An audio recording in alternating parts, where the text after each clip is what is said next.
I'm here with Alexander Mercouris, editor-in-chief of the Duran. Alexander, let's talk about French President Emmanuel Macron at the Parliamentary Assembly of the Council of Europe, otherwise known as PACE, where Macron had some choice words for Russia. He brought up some Ukraine history, which is very relevant given what's going on in the United States with Ukraine Gate, and it's good to always remember the true history of what happened in Ukraine in 2014 and how Europe was also involved. So, Alexander, let's get into Macron's speech. We've done a couple of videos chronicling how Macron has reached out to pull Russia away from China and Russia's reaction to Macron's overtures. So I think this video really ties things up together really nicely. So Alexander, get into it. Well, it was a speech that was calculated to infuriate the Russians incredibly, because, of course, what Macron did in this speech was that he spoke about Russia's invasion of Ukraine and again basically criticized the Russians in all the standard ways and cliches that so many Western leaders have done ever since the start of the Ukrainian crisis in 2014. And this has come, I should add, just after PACE, the Parliamentary Assembly of the Council of Europe, passed a resolution which the Russians were very, very angry with, in which PACE said that Russia bore equal responsibility with Nazi Germany for starting World War II. And given that the Russians, as we know, were the people who made the major contribution to defeating Nazi Germany, I mean, that has gone down with the Russians like a lead balloon.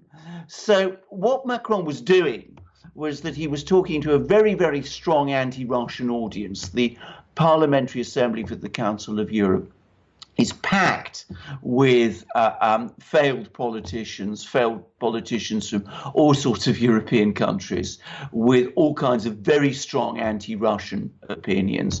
So he was talking in this very critical way about Russia to these people, at the same time as he's pretending to reach out to the Russians, or in fact, not pretending, trying to reach out to the Russians to draw them away from China. And of course, the Russians are following all of this, and they're extremely angry about it. And they've already said, as we've discussed on our previous two videos, that they're not prepared to be pulled away from China in the way that Macron seems to want. But this speech that he's just made at PACE shows again the limitations of his diplomacy, his extraordinary arrogance, if I may say so, because he seems to think that the Russians are so desperate to improve relations with Europe that he just has to talk about that and they will come round. And at the same time, he also seems to think that at the same time as he can speak to the Russians in this nice way, he can say all sorts of horrid things about them to a Russophobic audience at PACE, and they won't mind. So it shows how, to my mind, as a diplomat, he is hopelessly out of his depth.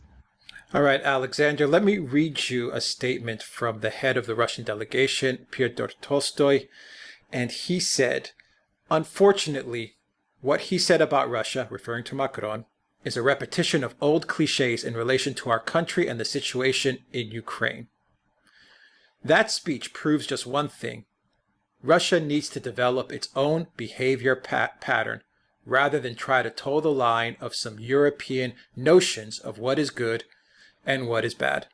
Once again, Alexander, you see a Russian diplomat stressing to all his colleagues that Russia will go its own way at this point. It's not going to integrate into Europe or integrate into the Western system. I think this has now become abundantly clear. Why does Macron not get it? Or why is Macron using a push-pull kind of technique here? It seems on the one hand, trying to kiss up to Russia. On the other hand, blasting Russia. Well, indeed. And can I just say a few things? As I understand it, Pyotr Tolstoy is a member of the same family as the great writer Lev Tolstoy. So we are talking about a man who is not just a diplomat and a representative of Russia at pace, but somebody who is at the heart of Russia's intellectual and cultural life and legacy. So that's who we're talking about. That's the person you were referring to. But beyond that, note again Tolstoy's extremely careful use of words. Macron has endlessly harped on about Russia's European identity. And earlier in the day, I sent you a article by a French geopolitical thinker, if you like, Dominique Moisy, who is absolutely a pillar of the French intellectual and foreign policy establishment, in which he was again harping on about how Russia is a European country and how if it aligns itself with China, it will be somehow going against its spiritual and cultural roots and will become basically subservient to a predatory China, allegedly eyeing Siberia, and which is culturally incompatible with Russia. Now, so you get all this from the French, and here's Tolstoy saying, as Putin has done and as Lavrov has done, this is absolute nonsense. We are not going to be seduced into negotiating away our vital interests by all this sweet talk about the fact that we are some sort of European country. We are ourselves. We pursue our interests. Our interests at this moment in time align with China. We are not going to be scared by fictitious stories about how the Chinese are supposedly eyeing Siberia, which is, Dominique Moisy's nonsensical claim.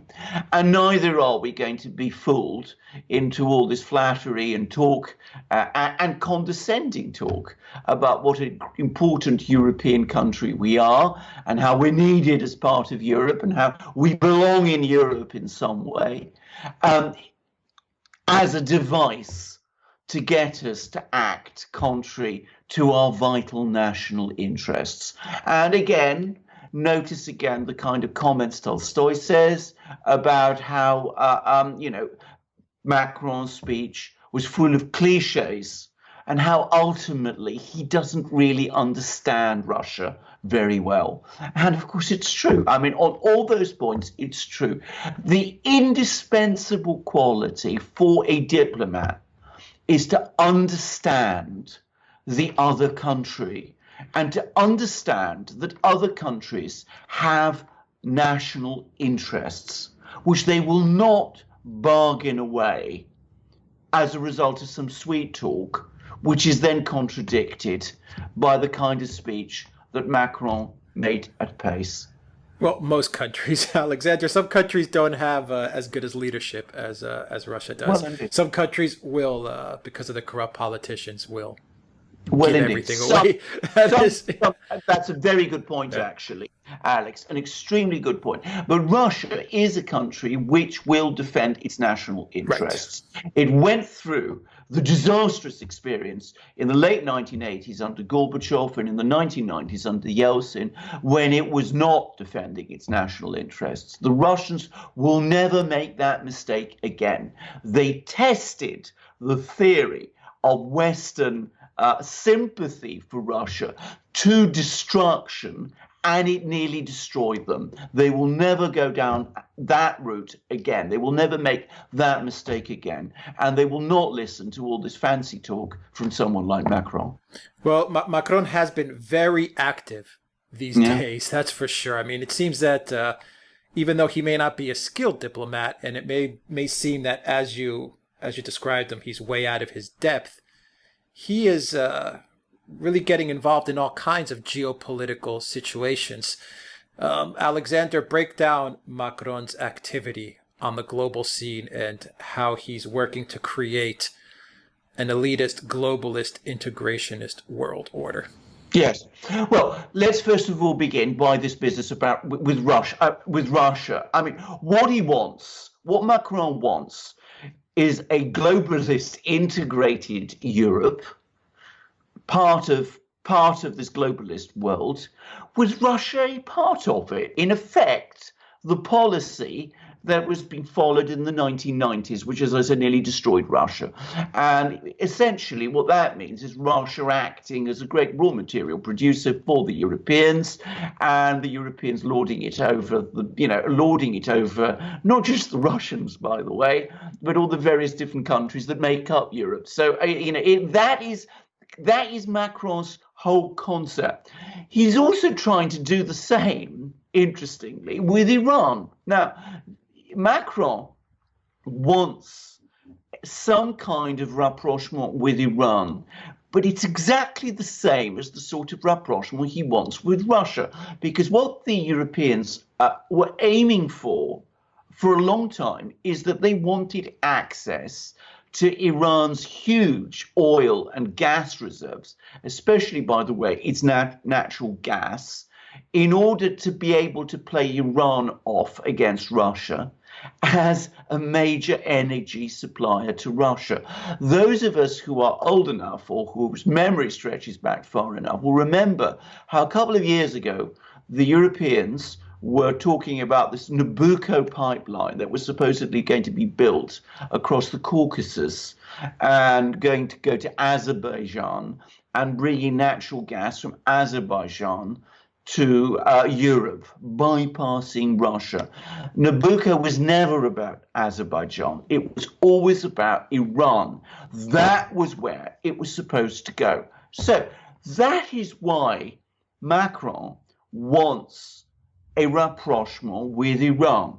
Now, he tried to pursue it again at the United Nations General Assembly. He spent a huge amount of time there trying to broker a meeting between President Rouhani of Iran and Donald Trump. And Donald Trump was prepared to go along with that.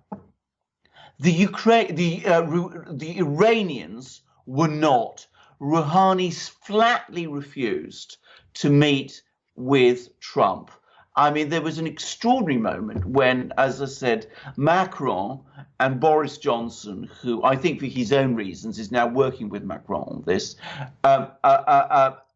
Macron and Johnson met Rouhani, and Rouhani was telling Macron was telling Rouhani, "You've got to meet with Trump at the UN General Assembly because there's not going to be another opportunity to meet soon." And Rouhani laughed. He just laughed at this.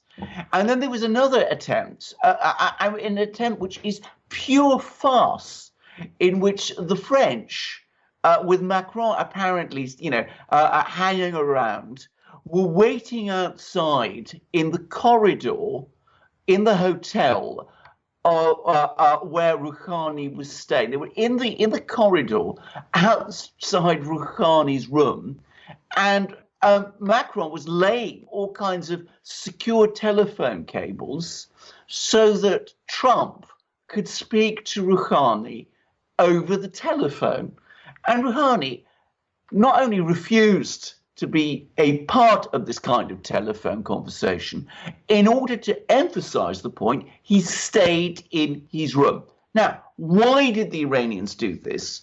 Because Macron is doing the same with the Iranians that he is doing with the Russians. He wants the Iranians to talk to the Americans. He wants the sanctions on Iran lifted, or so he says. But he's not prepared to meet the Iranians halfway. He's not prepared to negotiate with them or to accept that the Iranians have national interests. What he wants the Iranians to agree to is a new agreement with the United States, which will commit them to all the provisions of the JCPOA, the Joint Comprehensive Plan of Action, which limited Iran's nuclear enrichment programs. He wanted the Iranians to commit definitely to never building nuclear weapons. They are, by the way, already committed to never building nuclear weapons. They're members of the Non-Proliferation Treaty, but never mind. Most controversially, he wanted the Iranians to agree to restrictions on their ballistic missiles and to basically close down their foreign policy in the Middle East, to do all the things that Trump and Pompeo and all the rest in the United States have been demanding, which is that they should cease to support Hezbollah in Lebanon, the Shia groups in Iraq, the Assad government in Syria. The Iranians are never going to agree to that. Why should they?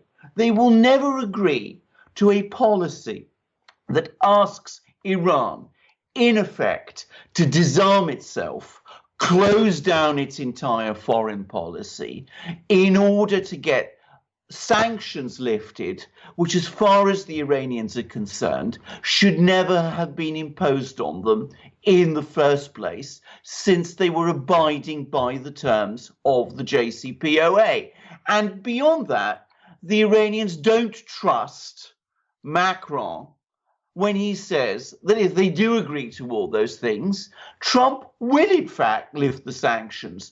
They've seen what happened with the North Koreans. The North Koreans met with Trump, and the United States has refused to lift its sanctions.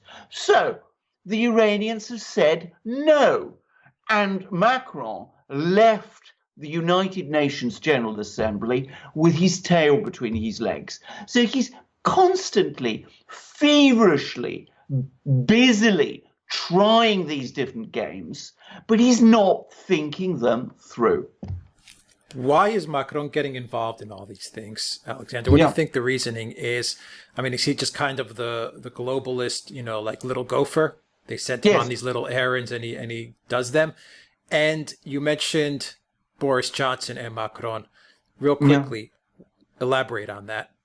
Yes. Dig a little deeper into what's going on between Boris Johnson and Macron. Okay. Let's first deal with the first thing. I think vanity plays a big role in all of this. I mean, Macron has at various times compared with himself with Napoleon and Louis XIV and all of these things. I think he really does fancy himself the great geopolitical master strategist and super diplomat of the age, even though, as I said, he doesn't really understand diplomacy. What he has done is simply annoyed the Russians, annoyed the Chinese. We shouldn't forget the Chinese are aware of the game he's trying to play with the Russians. And of course, it's now annoyed the Iranians also. And Trump doesn't like him too much either. and Trump doesn't like him either. So as I said, his games are not really working, even at a personal level. But I think that there is another agenda here, which is that, of course, the people who are behind Macron, the globalists, if you like, the international elites, they have started to understand that, China is now the big threat. So we need to get some way of patching things up with Russia. They've also understood that the situation in the Middle East isn't really working out. So they need also to have some kind of arrangement with Iran. And who is going to make these kind of diplomatic openings for them? Well, it has to be Macron, because realistically, there is no one else. Trump can't do it because Trump, as we know, is constrained by all these international, all these domestic problems, all these scandals that are besetting him. But also, anyway, he's shown that he's not able to conduct this kind of diplomacy, this kind of bridge building, because the deep state in the United States always blocks him. So that it can't be Trump, it can't be Boris Johnson, because the British have made a complete hash of Brexit and they don't have a proper government at the moment. It can't be Merkel, because Merkel is clearly on her way out. So that only leaves, in effect, Macron. But Macron is botching it, because he doesn't really understand how to do it. And the globalists, the elite anyway, that he is a member of and ultimately responsible to, are not prepared to make the concessions to the Russians and to the Iranians that the Russians and the Iranians would need in order to give someone like Macron any real attention. Now, the Boris Johnson thing is extremely interesting because, as I think we touched on in another video, it's very striking how at the UN General Assembly, Boris Johnson and Macron seem to be working in conjunction with each other on Rouhani. Now, Boris Johnson has positioned himself as being extremely close to Donald Trump. And at the same time, as we all know, Boris Johnson's priority is to get Britain out of the European Union on the 31st of October. Boris Johnson, has now been mandated by this law that the British Parliament has imposed, the Ben Letwin law, to ask for an extension if no deal is done, so as to get Brexit extended beyond the 31st of October. We all know that Boris Johnson doesn't really want that. So what I think is happening is that Boris Johnson is coming along to support Macron, and I suspect there's some kind of understanding underway that in return for Boris Johnson giving Macron support on Iran, doing what Macron wants and doing what I suspect Donald Trump also wants, which is to achieve this opening with Iran, to get the Iranians to negotiate and to make all the big concessions. In return for that, he's probably asking Macron's help to block the Brexit extension on the 31st of October. We will see, if that's right, whether Macron can deliver. But it is very striking that in this meeting, the Germans, Merkel, Steinmeier, the foreign minister, the president, Haas, the foreign minister, they weren't there.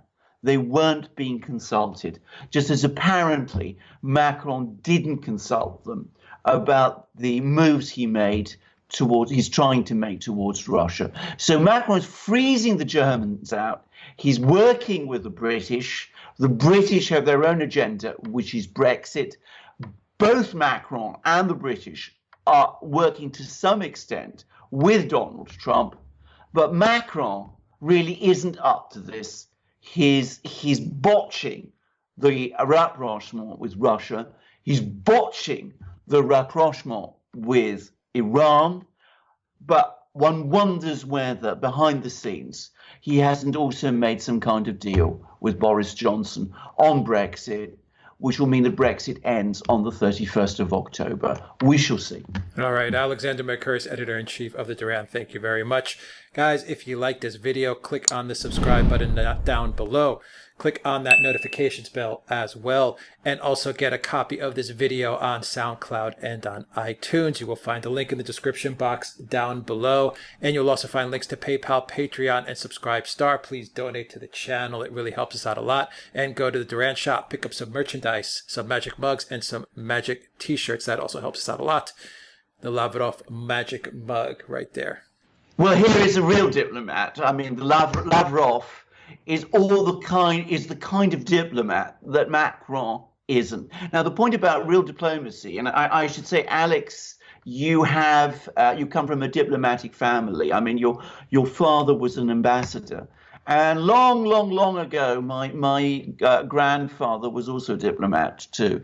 We both know that diplomacy is very hard work. You meet with your opponent or your partner. You try and find common positions. You work on those. You build on those. It requires hours of time and grinding work and huge respect for the other side. This man has all those things. Macron has none of those things. He has all these grand plans, but none of the hard work that goes behind it. Now, we on the Duran are entirely with the kind of diplomacy that this man on this mug represents. That's why he is on our mugs. Macron, notably, isn't and never would be, because Macron is exactly the kind of diplomacy and indeed politics which we abhor.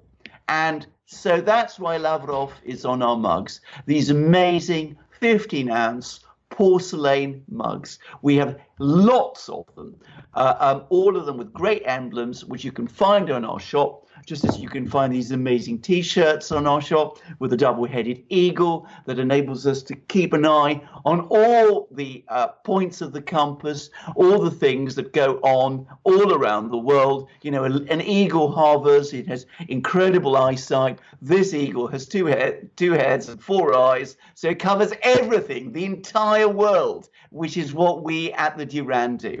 And you can find it on all our T-shirts. You can find it on our long-sleeve T-shirts, our short-sleeve T-shirts, our polo neck shirts. It's on our hoodies. We have it on our hats, our stickers. You've got all sorts of amazing things on the Duran, under the Duran shop. We've also got books on Brexit, on Russiagate. We've got really high quality items. So help the Duran, help yourself, go to our shop. Alex will tell you how to do it. TheDuranShop.com. You will find the link in the description box down below. Alexander Mercouris, thank you very much. Until next time, everybody, take care.